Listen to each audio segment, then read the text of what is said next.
Well, Donald Trump has fired up the troops at a campaign rally in Florida. Not even a humid summer evening could stop the thousands from attending, many wearing T-shirts with his mugshot on it. Now, you'll recall this golf handicap exchange during the presidential debate. Can't hit a ball 50 yards. He challenged me to a golf match.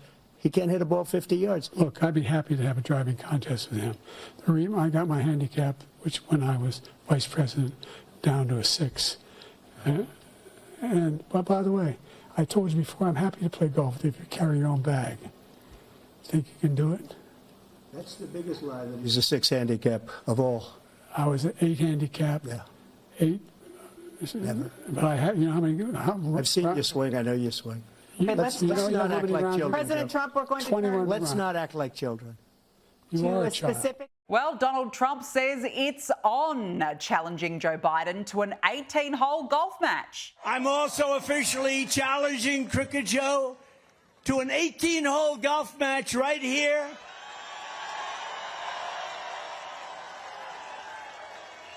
On Doral Blue Monster, considered one of the greatest tournament golf courses anywhere in the world, one of the great courses of the world.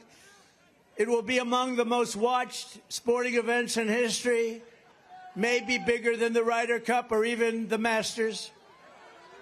And I will even give Joe Biden 10 strokes aside. 10 strokes, that's a lot.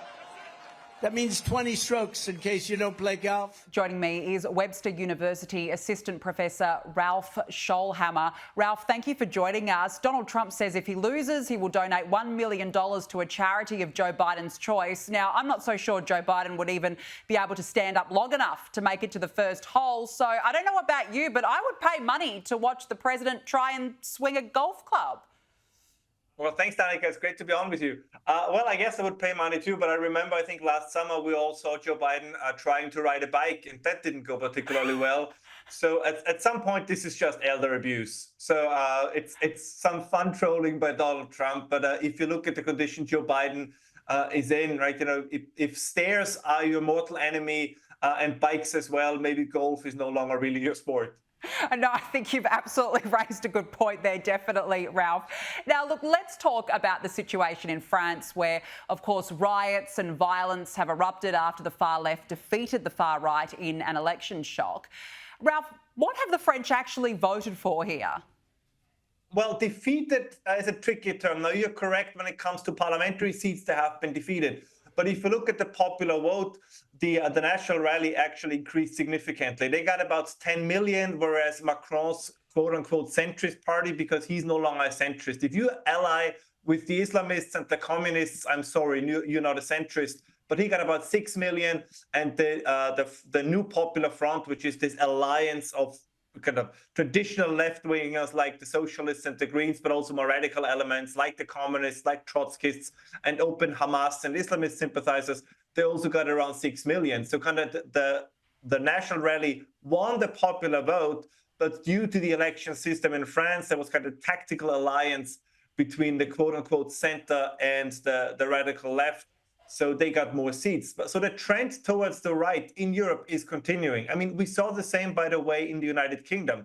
As many of your viewers are familiar with Nigel Farage, right? Nigel Farage got 14% of the popular vote, but it only translated into 5 seats, whereas the Lib Dems, for example, only got 12% of the vote, and they got 72 seats in parliament. So there is a mismatch at the moment. I mean, we always have to deal with the voting system there is.